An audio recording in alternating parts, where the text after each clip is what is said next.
Hello नमस्कार। एक बार फिर से आप सभी का आपके अपने YouTube चैनल पर स्वागत है।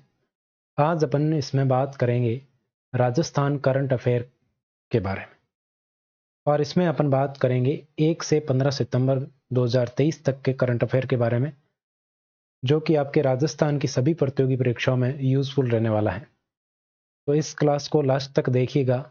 अगर आप बीच में छोड़कर भागेंगे तो बहुत कुछ आप मिस कर देंगे। अगर लास्ट तक बने रहेंगे तो बहुत कुछ आपको सीखने को मिलेगा। देखते हैं आज के इन प्रश्नों में से कितने प्रश्न आपके सही होते हैं और कितना आपने करंट अफेयर को तैयार कर रखा है। चलिए शुरू करते हैं आज के सेशन की। आज के सेशन का पहला प्रश्न आपके सामने है और पहला प्रश्न क्या है कि हाल ही में मुख्यमंत्री अशोक गहलोत जी के द्वारा इंदिरा रसोई योजना ग्रामीण की शुरुआत कहां से की है। तो आपको पता होगा कि अभी 10 सितंबर, कब 10 सितंबर की बात कर रहे हैं, 10 सितंबर 2023 को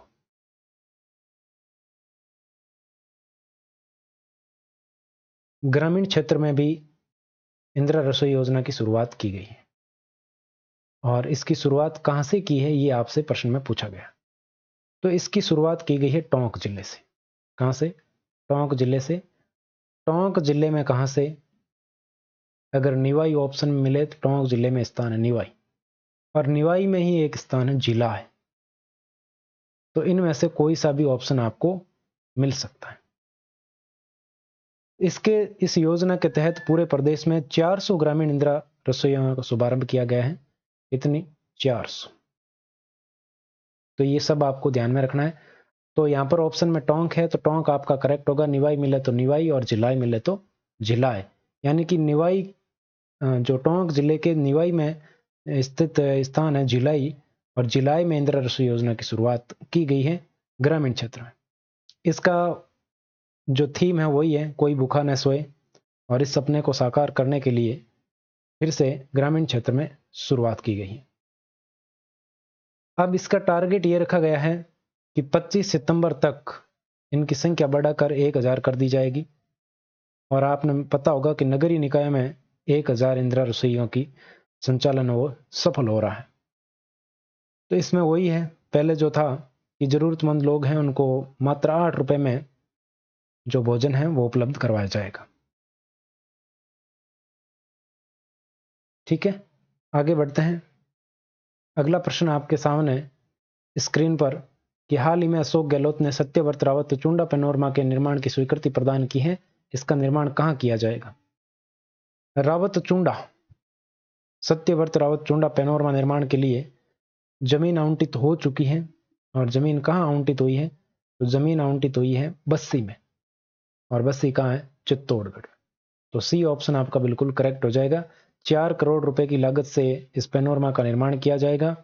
और आपको पता होगा कि मेवाड़ के महाराणा लाखा का ये सबसे बड़ा पुत्र था चुंडा, और इसने अपने पिता का वचन निभाने के लिए जो है सब कुछ त्याग कर दिया था, राज्य त्याग कर दिया था।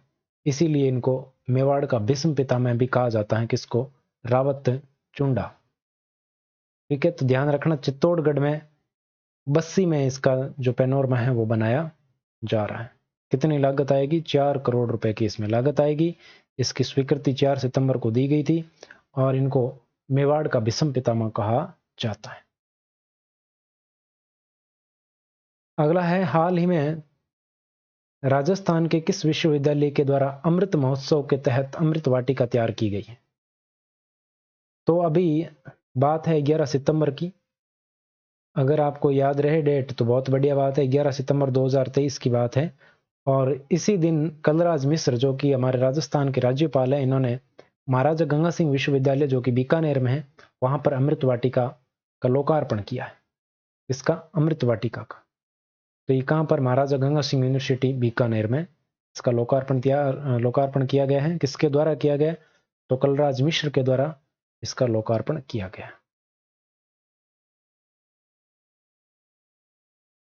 कलराज मिश्र जो कि आपके कौन है? राज्यपाल है। और इसकी खास बात यह है कि इसके जो अमृत वाटिका वैसे है क्या, तो इसमें पौधे लगाए गए हैं। अमृत वाटिका में क्या किया गया है, पौधे लगाए गए हैं और इससे पौधों के साथ बीकानेर संभाग के जितने भी शहीद हुए हैं या स्वतंत्रता सेनानी हैं उनके शिलाएं लगाकर उनका नामकरण किया गया सभी पौधों का। शहीदों और सेनानियों का नाम इन पर लिखा गया सभी पौधों के, यानी कि जितने भी पौधे लगाए गए हैं और वो उन पौधों को समर्पित कर दिया गया है स्वतंत्र सेनानी और शहीदों को। और इस अमृत वाटिका में संभाग के 137 शहीदों और स्वतंत्रता सेनानियों के नाम लिखे गए हैं, शहीदों प्लस स्वतंत्रता सेनानी।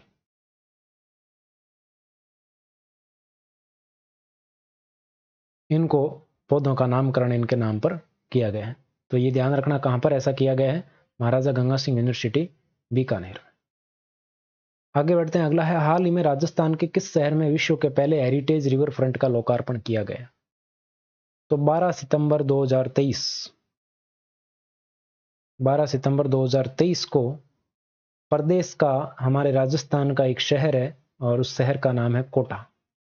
कोटा शहर में विश्व का पहला हेरिटेज रिवर फ्रंट तैयार हुआ है जिसका नाम दिया गया है चंबल रिवर फ्रंट। क्या है, चंबल रिवर फ्रंट इसका नाम दिया गया है। ये विश्व का पहला हेरिटेज रिवर फ्रंट है। तो ये कहां पर लोकार्पण हुआ, इसका कोटा में हुआ। इसकी खास बात यह है कि ये चंबल रिवर फ्रंट भारत में विकसित प्रथम हेरिटेज रिवर फ्रंट है। वैसे तो ये विश्व का भी पहला है। ठीक है, इसमें लगभग कुछ घाटों का निर्माण किया गया, 27 घाटों का निर्माण किया गया है और अलग अलग इसमें जो उनके नाम दिए गए हैं। तो ये देखो आपके सामने प्रश्न भी आ गया है कि चंबल रिवर फ्रंट के दोनों तटों पर कितने घाटों का निर्माण किया गया। तो यहाँ पर 27 घाट बनाए गए, 27 घाटों का अलग अलग नाम दिया गया है। और इस रिवर फ्रंट पर चंबल माता की मूर्ति भी लगाई गई है। इसकी चंबल माता की मूर्ति भी लगाई गई है, चंबल माता की मूर्ति। और इस चंबल माता की मूर्ति की खास बात यह है कि ये 225 फीट ऊंची है, संगमरमर से निर्मित है। इससे संगमरमर निर्मित चंबल माता की मूर्ति लगाई गई है, 225 फीट ऊंची। और यहां पर एक घाट है जिसका नाम है जवाहर घाट। क्या नाम है, जवाहर घाट है। और इस जवाहर घाट पर जवाहरलाल नेहरू का विश्व का सबसे बड़ा गन मेटल का मुखौटा बनाया गया है। और यहीं पर क्या बनाया गया है, नंदी बनाया गया है, दुनिया का सबसे बड़ा नंदी। जवाहर घाट पर क्या बनाया गया है, एक तो जवाहरलाल नेहरू का गन मेटल का मुखौटा जो कि विश्व में सबसे बड़ा है। ठीक है, यहीं पर विश्व का दुनिया का सबसे बड़ा नंदी, दुनिया का सबसे बड़ा नंदी भी यहीं बनाया गया है। तो ये खास बात है जवाहर घाट की। इसी प्रकार और भी घाट है यहाँ पर। इसी एक बगीचा भी है जिस बगीचे में 10 अवतारों की मूर्तियां लगाई गई हैं और बुलंद दरवाजे से ऊंचा दरवाजा भी उस बगीचे का बनाया गया है। बहुत सारी खास बातें इसकी। अगला प्रश्न है, चंबल रिवर फ्रंट के पश्चिमी छोर का प्रवेश द्वार कौन सा है। पश्चिमी छोर का प्रवेश द्वार,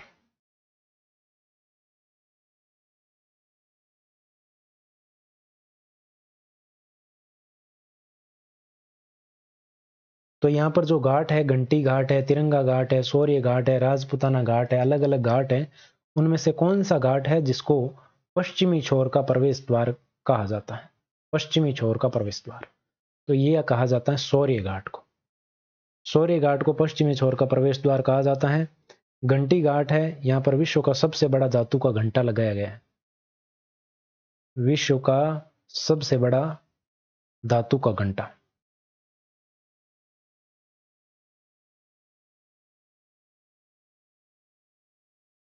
घंटा यहां पर लगाया गया है। और भारत का तिरंगा घाट है, वहां पर भारत का विशाल तिरंगा ध्वज लगाया गया है। यहां पर क्या लगाया गया है, राष्ट्रीय ध्वज लगाया गया है। शौर्य घाट को क्या कहा जाता है, पश्चिमी छोर का प्रवेश द्वार। यानी कि पश्चिमी किनारे का प्रवेश द्वार है, वो कहा जाता है शौर्य घाट को। राजपुताना घाट है, इस घाट में अलग अलग क्षेत्रों के, कितने क्षेत्रों के, अलग अलग 9 क्षेत्रों की वास्तुकला और संस्कृति को यहाँ पर दर्शाया गया है। 9 क्षेत्रों की, ये ध्यान रखना, कितने क्षेत्रों के, तो 9 क्षेत्रों की वास्तुकला को यहाँ पर दर्शाया गया है। वास्तुकला व संस्कृति को दर्शाया गया है। अलग अलग 9 क्षेत्र कौन से हैं, तो जिसमें मेवाड़, मारवाड़, ढूंढाड़, जो बांगड़ है, हाड़ौती क्षेत्र की इमारतें, इनकी प्रतिकृतियां यहाँ पर बनाई गई हैं। जैसे हवेलियां हैं, मंदिर है, पौदार हवेली, जग मंदिर, जग निवास, गणगौरी घाट, हवा महल है, सरगासूली, विजय स्तंभ, बहुत सारे पटवा की हवेलियां, उन सभी की यहाँ पर प्रतिकृतियां बनाई गई, फोटोकॉपी बनाई गई वहां पर। तो ये सारी बातें आपको पता होनी चाहिए। अगला प्रश्न आपके सामने है, हाल ही में मुख्यमंत्री अशोक गहलोत ने कहां पर centre of excellence in panchakarma की स्थापना के लिए 40 करोड़ रुपए की स्वीकृति प्रदान की है?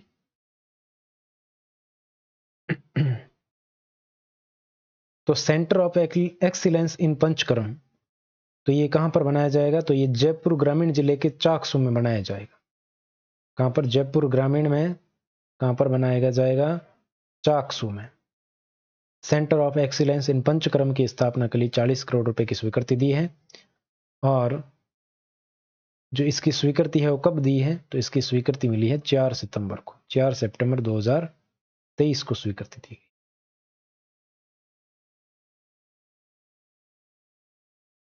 आगे बढ़ते हैं।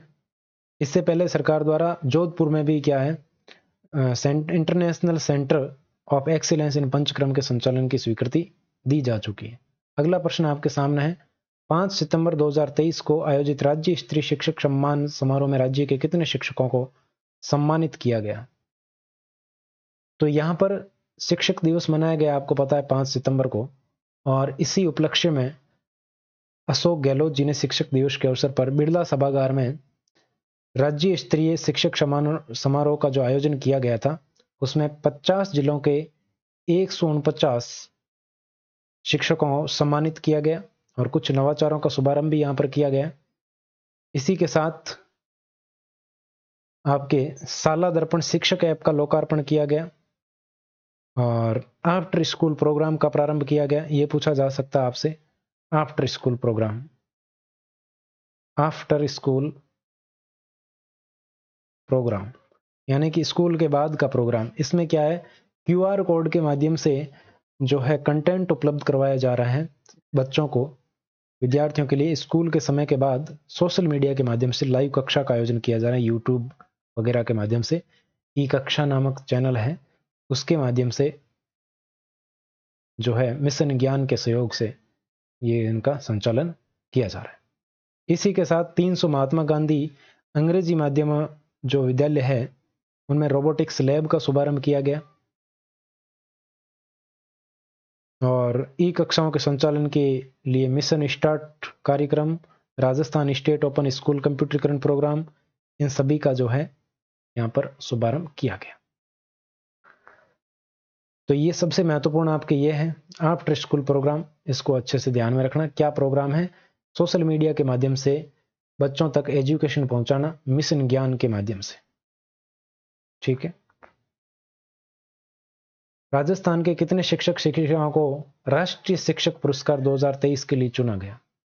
तो 5 सितंबर को ही राष्ट्रपति द्रौपदी मुर्मू के द्वारा शिक्षक दिवस के अवसर पर जो एक शिक्षक पुरस्कार दिया गया है, जिसमें देश भर के कुल कितने लोगों को, तो देश भर के 75 लोगों को, देश में 75 शिक्षक शिक्षिकाओं को सम्मानित किया गया। उसमें से 2 महिला शिक्षक हैं जो राजस्थान की हैं। राजस्थान की कितनी है, तो राजस्थान की 2 महिला शिक्षकों को चुना गया है। तो यहां पर 2 करो 3 की जगह 2 महिला शिक्षक, बी ऑप्शन बिल्कुल करेक्ट होगा। और उनमें 2 महिला शिक्षक में कौन कौन है, तो एक तो अलवर जिले की है आशा सुमन और एक जोधपुर में प्रिंसिपल है डॉक्टर शीला आशोपा।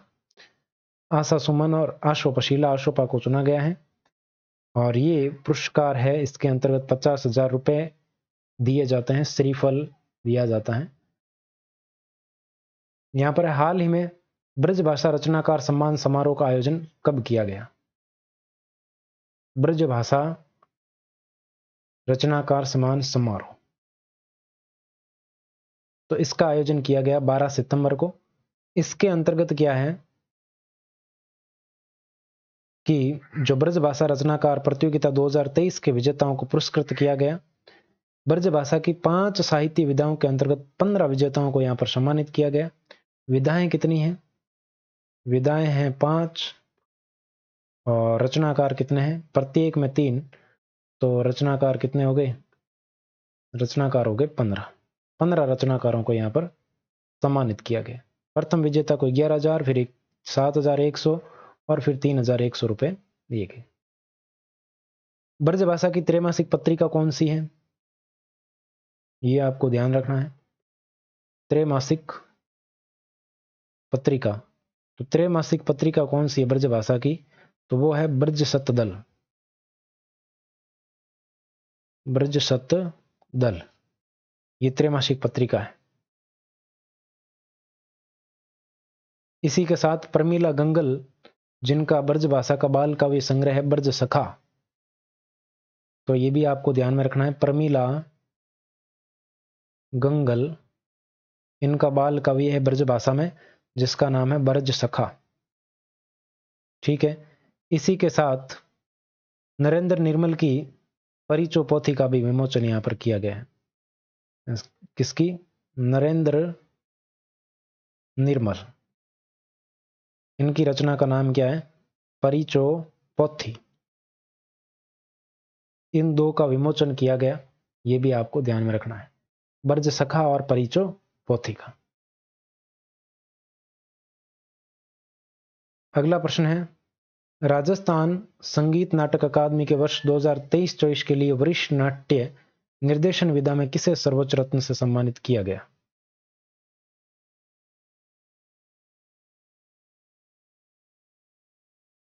बताइए देखें। तो राजस्थान नाटक अकादमी के 2023-24 के लिए वरिष्ठ नाट्य निर्देशन विद्या में उदयपुर के भानु भारती को सर्वोच्च रत्न से सम्मानित किया गया। किसको? भानु भारती, जो कि कहां से संबंधित है? उदयपुर से संबंधित है। ठीक है। अब बात करते हैं शास्त्रीय विधा में, तो सुमन यादव को शास्त्रीय विधा में दिया गया है। ठीक है। फिर उसके बाद है रवि पवार, तो ये शास्त्रीय वादन वायलिन में है।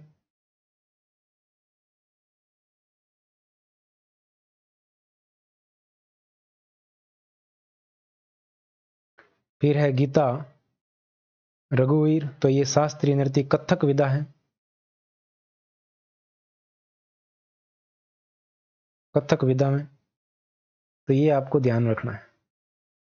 इसी के साथ लोक संगीत गायन में भूगड़े खां, लोक संगीत में परवीन मिर्जा, लोक नृत्य में रूप सिंह शेखावत, लोक कला कठपुतली में खैरातीराम भाट, लोक नाट्य में दिलीप भट्ट।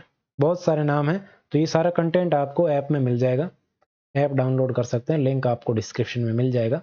उस ऐप में इसका पूरा कंटेंट आपको मिलेगा।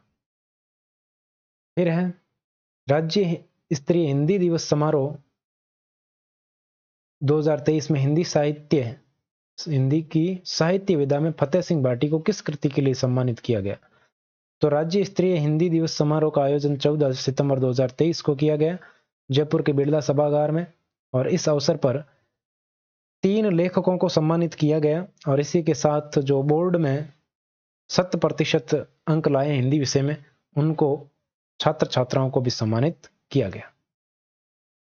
तो यहां पर अगर बात करें तो विभाग द्वारा प्रकाशित विभागीय पत्रिका भाषा विमर्श के हिंदी विशेषांक का विमोचन यहां पर शिक्षा मंत्री के द्वारा किया गया।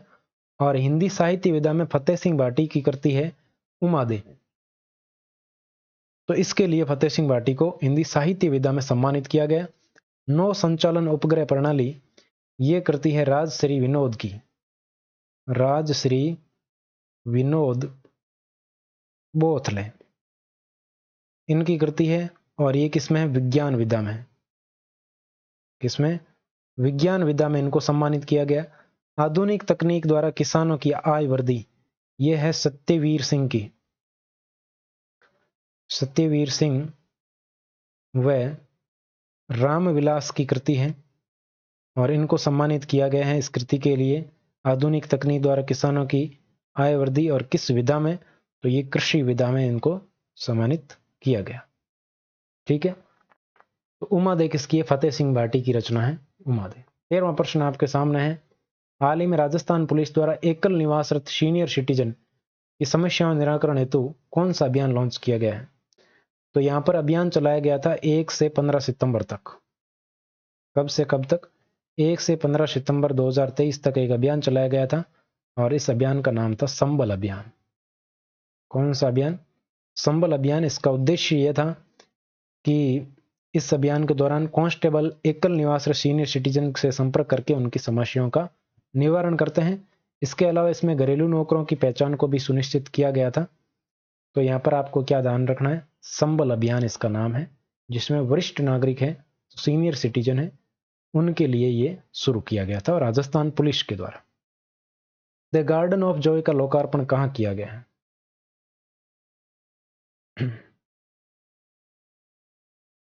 13 सितंबर 2023 मुख्यमंत्री के द्वारा कोटा में एक पार्क है और उस पार्क का नाम है oxygen city park. Oxygen city park, यहां पर द गार्डन ऑफ जॉय का लोकार्पण किया गया। 120 करोड़ रुपए की लागत से यह पार्क बना है और इसके निर्माण में कितने दिन लगे? 800 दिन लगे हैं। कितने? 800 दिन यहां पर लगे।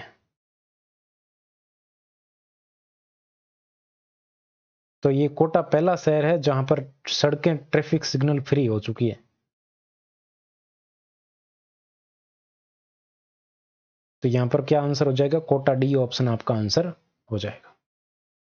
आगे बढ़ते हैं, अगला प्रश्न, हाल ही में पीपीपी मोड पर, पब्लिक प्राइवेट पार्टनरशिप मोड पर राजस्थान में कितने नए सैनिक स्कूल खोलने की मंजूरी दी है? तो 4 सैनिक स्कूल खोले जाएंगे नए, जो कि साझेदारी मोड में होंगे। और राजस्थान में 4 सैनिक स्कूल है, वो कहाँ कहाँ खोले जाएंगे? तो ये आप ध्यान रखें, एक हनुमानगढ़ में है, हनुमानगढ़। दूसरा आपके खोला जाएगा जयपुर में, तीसरा आपके जोधपुर में और चौथा आपके सीकर में। तो इस प्रकार ये 4 नए स्कूल खोले जाएंगे, जो कि चारों किस मोड में है? पीपीपी मोड में, यानी कि पब्लिक प्राइवेट पार्टनरशिप मोड में। जोधपुर लॉ यूनिवर्सिटी की कुलपति किसे नियुक्त किया गया?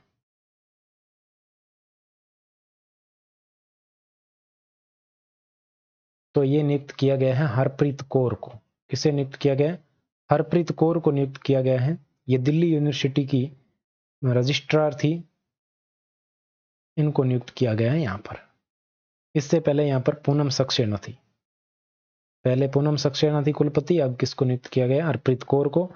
आपको ध्यान ये रखना है कि जो लॉ यूनिवर्सिटी होती हैं उनका कुलाधिपति राज्य का राज्यपाल नहीं होता है। बाकी यूनिवर्सिटी का तो क्या होता है, एक केंद्रीय को छोड़कर बाकी यूनिवर्सिटी का कुलाधिपति कौन होता है? राज्यपाल होता है।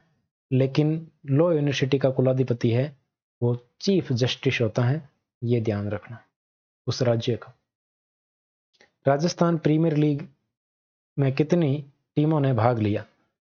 तो राजस्थान की प्रीमियर लीग की अगर बात करें तो 27 अगस्त से 10 सितंबर 2023 तक आरपीएल का आयोजन किया गया था, राजस्थान प्रीमियर लीग का। और इसका प्रशासक किसके द्वारा? राष्ट्रीय राजस्थान क्रिकेट एसोसिएशन के द्वारा। कहां पर? तो बरकतुल्ला खान स्टेडियम जोधपुर और सवाई मान सिंह स्टेडियम जयपुर में इसका आयोजन किया गया। इसमें कुल कितने मैच खेले गए? ये इसका पहला संस्करण था। कुल मैच खेले गए 19, प्रथम संस्करण था, यानी कि पहली बार इसका आयोजन हुआ। कितनी टीमों ने भाग लिया? तो टोटल 6 टीमों ने यहाँ पर भाग लिया। और विजेता कौन रहा? तो इसका विजेता रहा था जयपुर। कौन रहा? जयपुर, जयपुर इंडियंस। उपविजेता जोधपुर रहा इसका, उपविजेता कौन रहा? जोधपुर, जो कि 5 विकेट से पराजित हुआ था। टॉप बल्लेबाज इसमें अभिजीत तोमर रहा, जोधपुर सनराइजर्स का था। और ब्रांड एम्बेसडर अगर आपको पूछा जाए तो इसका ब्रांड एम्बेसडर कौन था? कपिल देव। कौन था? कपिल देव इसका ब्रांड एम्बेसडर था।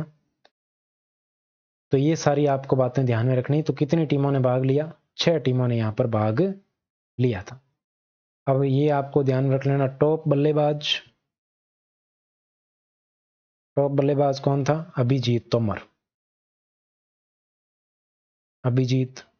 और टॉप गेंदबाज अगर आपसे पूछे, बल्लेबाज है वही सबसे ज्यादा चौके लगाएगा, तो सबसे ज्यादा चौके भी अभिजीत तोमर ने लगाए थे। टॉप गेंदबाज कौन था? तो ये भी राहुल चाहर था। कौन था? राहुल चाहर। दोनों ही जोधपुर सनराइजर्स के खिलाड़ी हैं, अभिजीत और राहुल। सबसे ज्यादा छक्के लगाए थे महिपाल लामरोड ने। बढ़ते हैं आगे, अगला प्रश्न आपके सामने है। हाल ही में 30वां मथुरादास माथुर अवार्ड में दशक का सर्वश्रेष्ठ क्रिकेटर किसे चुना गया है? तो ये 30वां मथुरादास माथुर अवार्ड है, ये कब दिया गया? ये 6 सितंबर को दिया गया था, 6 सितंबर 2023 को। इसमें सर्वश्रेष्ठ क्रिकेटर चुना गया था किसको? अनिकेत चौधरी को। दशक का सर्वश्रेष्ठ क्रिकेटर किसे चुना गया? अनिकेत चौधरी को।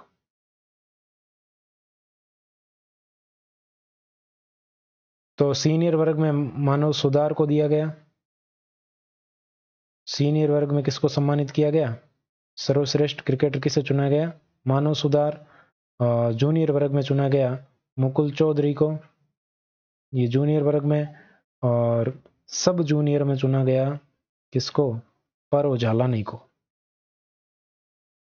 सीनियर वर्ग के खिलाड़ी को 15,000, जूनियर और सब जूनियर वर्ग को 7,500 का नगद इनाम इसमें दिया जाता है। ठीक है। और इसमें खिलाड़ियों का चयन किया गया था, उस कमेटी का अध्यक्ष था वेद आहूजा, जो कि पूर्व रणजी खिलाड़ी रह चुका है, वेद आहूजा। 19वां प्रश्न, हाल ही में 6 सितंबर को किसे लक्ष्मी कुमारी चुंडावत बाल साहित्य पुरस्कार प्रदान किया गया? तो सबसे कम उम्र के बाल साहित्यकार अद्वैत जिंदल को लक्ष्मी कुमारी चुंडावत बाल साहित्यकार पुरस्कार प्रदान किया गया।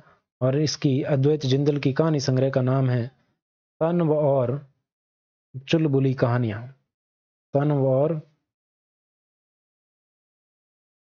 चुलबुली कहानियां, ये इनकी कहानी संग्रह का नाम है।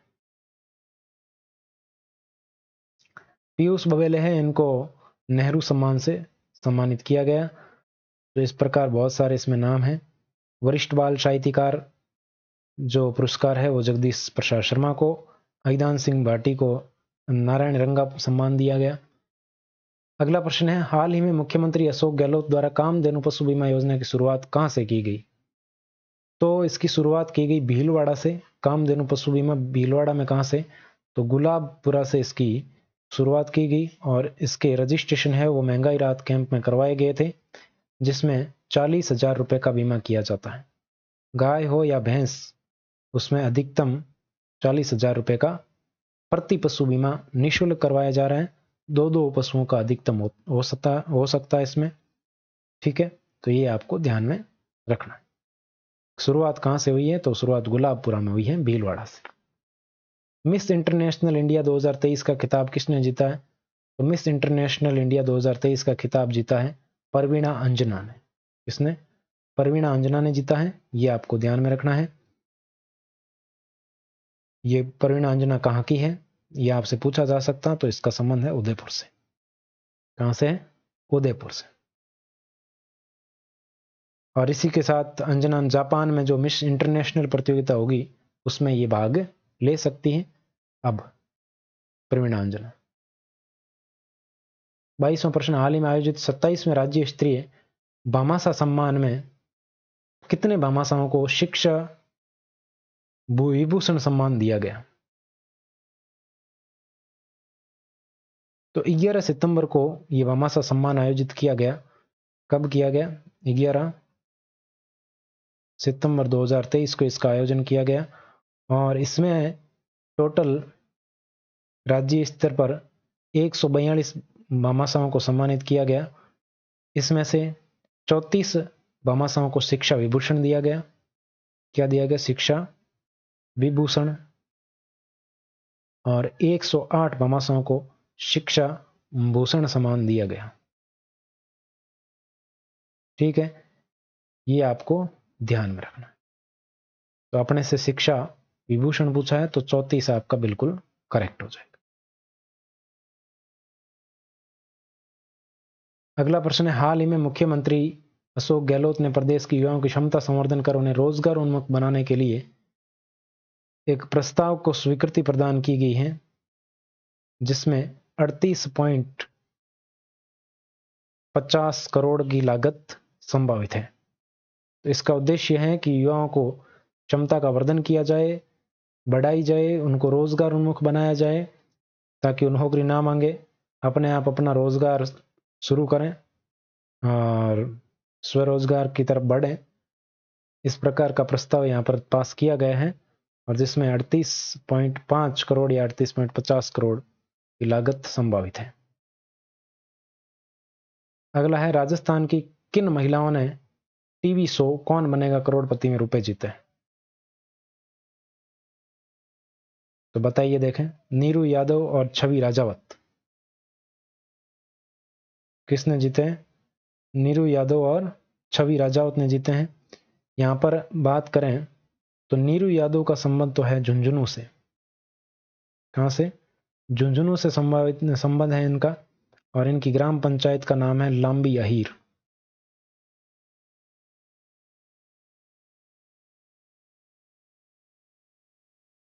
क्या नाम है? लांबी अहीर। इसकी ये सरपंच है नीरू यादव। और टोंक जिले में ये इनका संबंध कहां से? टोंक। और टोंक में कहां से है इनका संबंध? तो टोंक में इनका है सोडा से। सोडा ग्राम पंचायत का नाम है। तो ये इसकी सोडा की सरपंच है, छवि राजावत। इन दोनों ने लगभग आपके कहें तो 6.70 लाख रुपए जीते हैं। 6,70,000 उपरोक्त दोनों ने जीते। कौन बनेगा करोड़पति? अगला प्रश्न है, dynamic ground water resource assessment of India 2022 की रिपोर्ट के अनुसार प्रदेश के कितने ब्लॉक डार्क जोन में आ गए हैं? ये सबसे महत्वपूर्ण प्रश्न है। ये भूगोल में भी प्रश्न बनता है। तो प्रदेश में इस साल अच्छी मानसून बारिश हुई है, लेकिन फिर भी आपके भूजल स्तर 1 से 2 मीटर गिरा है, जबकि देश में औसत भूजल स्तर बढ़ा है। राजस्थान की अगर बात करें तो राजस्थान में dynamic ground water resource assessment of India 2022 की रिपोर्ट के अनुसार प्रदेश में 302 में से 219 ब्लॉक है वो डार्क जोन में। किसमें? डार्क जोन में है 219 ब्लॉक। और 22 ब्लॉक क्या है? क्रिटिकल स्थिति में है। और 20 ब्लॉक है वो सेमी क्रिटिकल में है। ये सेमी क्रिटिकल स्थिति में है। और 79 ब्लॉक है जिनमें क्या है? खारा है, खारा पानी है 79 और 89 ब्लॉक में। और 16 ब्लॉक में जो है बाड़मेर में सबसे ज्यादा 16 ब्लॉक में खारे पानी की समस्या है। अगर बात करें सुरक्षित की तो मात्र और मात्र 38 ब्लॉक ही सुरक्षित हैं।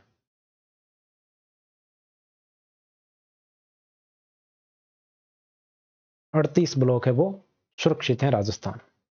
तो यहां पर पूछा जा रहा है कितने डार्क जोन में है? तो 219। यहां पर बहुत ज्यादा पानी का अति दोहन हुआ है, जिसके कारण ये डार्क जोन में आ गए हैं 219 ब्लॉक।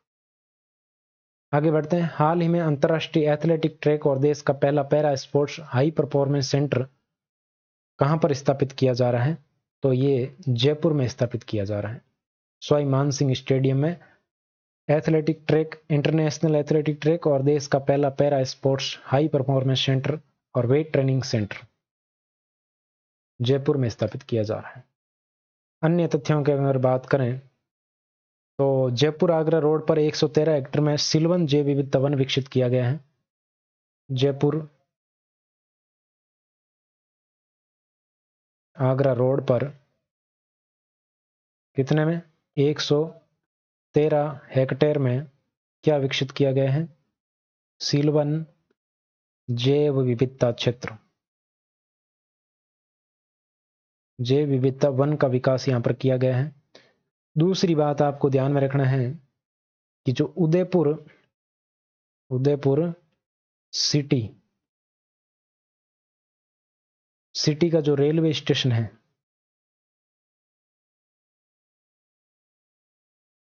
यहां पर क्या किया जाएगा? देश का सबसे बड़ा रूफटॉप प्लाजा बनाया जाएगा। देश का सबसे बड़ा